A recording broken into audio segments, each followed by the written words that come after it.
You just take us through your kit and we'll just have a look at it.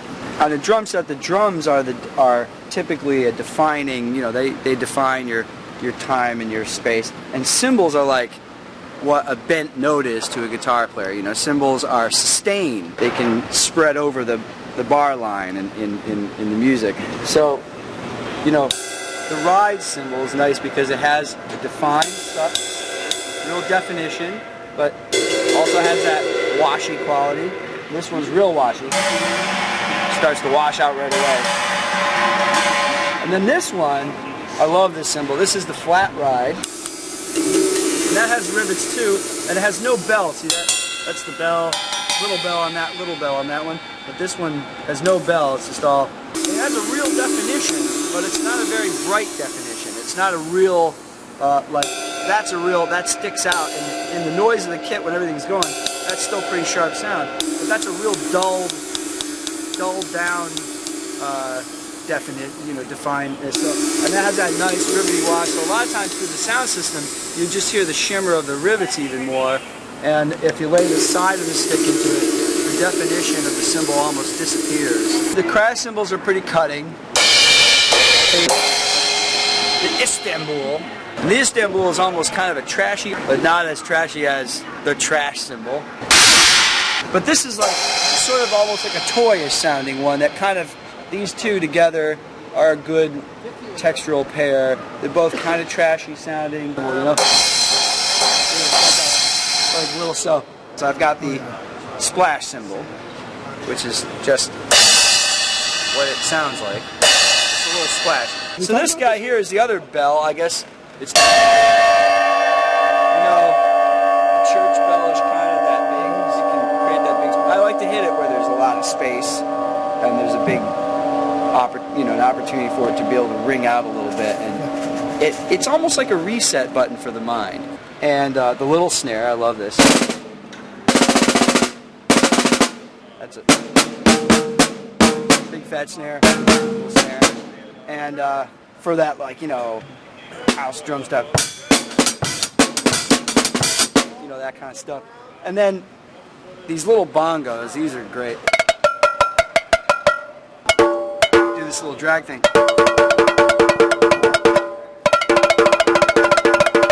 You know?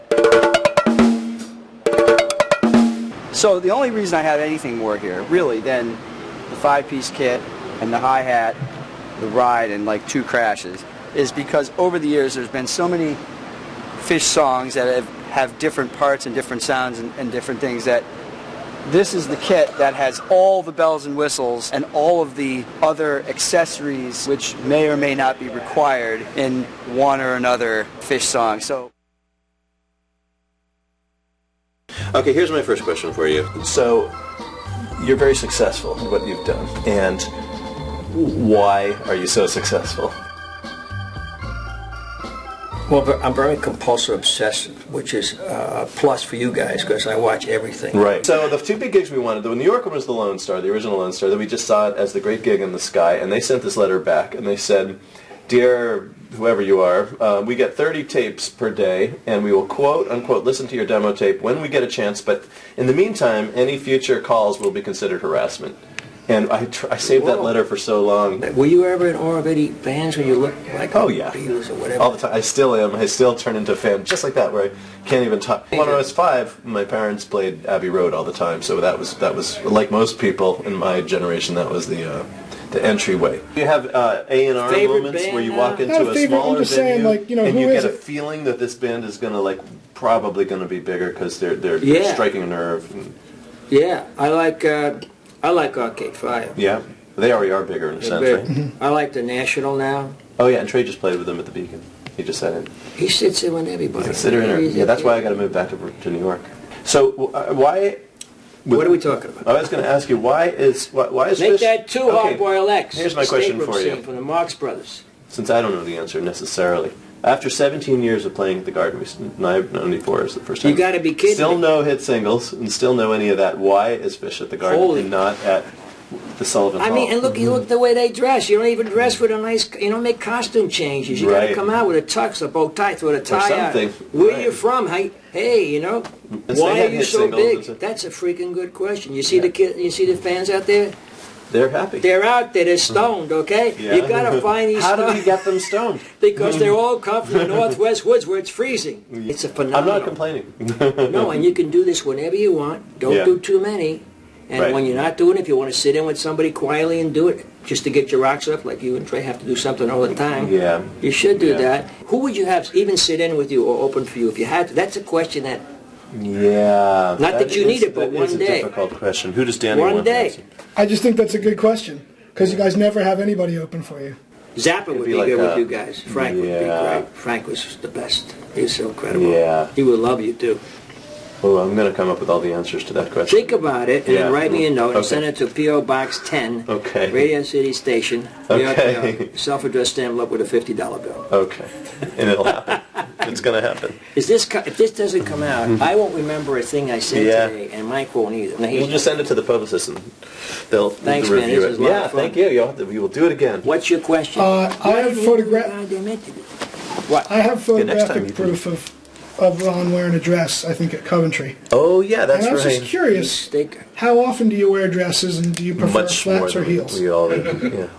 Well, you know, heels hurt me. I try heels. I have low heels now. I tried the Charles Louboutin with the soles and painted it red because they look kind of sexy, 6-inch spikes. My wife said it'd look good, so I went for lower heels. But I like to wear flats more or less around the house, and I like house coats. My mother always wore a house coat, and I kind of dig house coats. So I do wear them probably once or twice a month.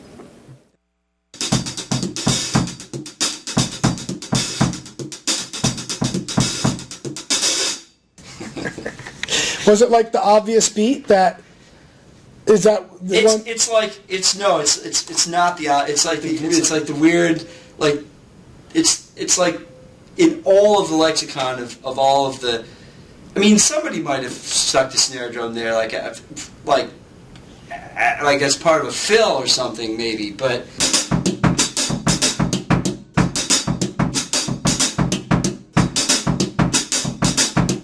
And then that. He goes, the first part is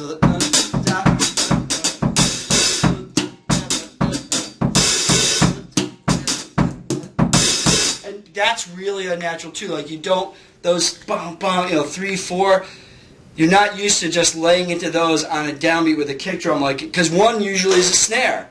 3 or 4 is a snare. Depending on where you put the snares on, either 2 or 4, or the kick is usually 1 and 3, but it's hard to, when you're thinking of that funk beat, it usually you want to, your body just kind of naturally goes, wants to go,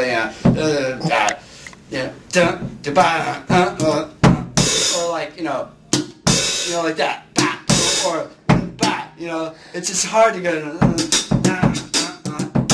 have to get back over to it, because you're going a whole different direction. It's cool to learn that one, and I can understand how, like, you learn that beat, and it's like, that's why that is the granddaddy of all funk beats.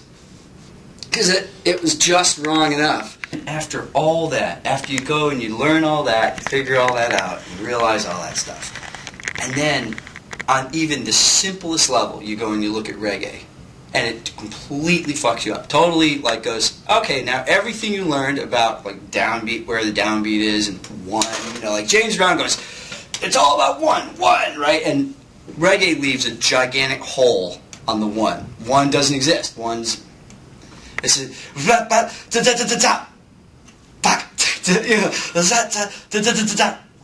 It's really funny. It's like upside down blues. Just take like blues drumming and just turn it upside down. That's what reggae is. Which is funny because I don't really know. I'm like, well, what produced that? Was it like Island Weather? Was it like Pot? I always figure the perfect drummer is like somebody who really, like, because I've been playing a lot with James Brown records, and then like go play with Bob Marley records and try to like get them both really equally interchangeable.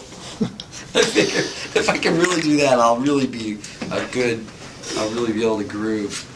I love your upside down blues. It's what it is. Genius.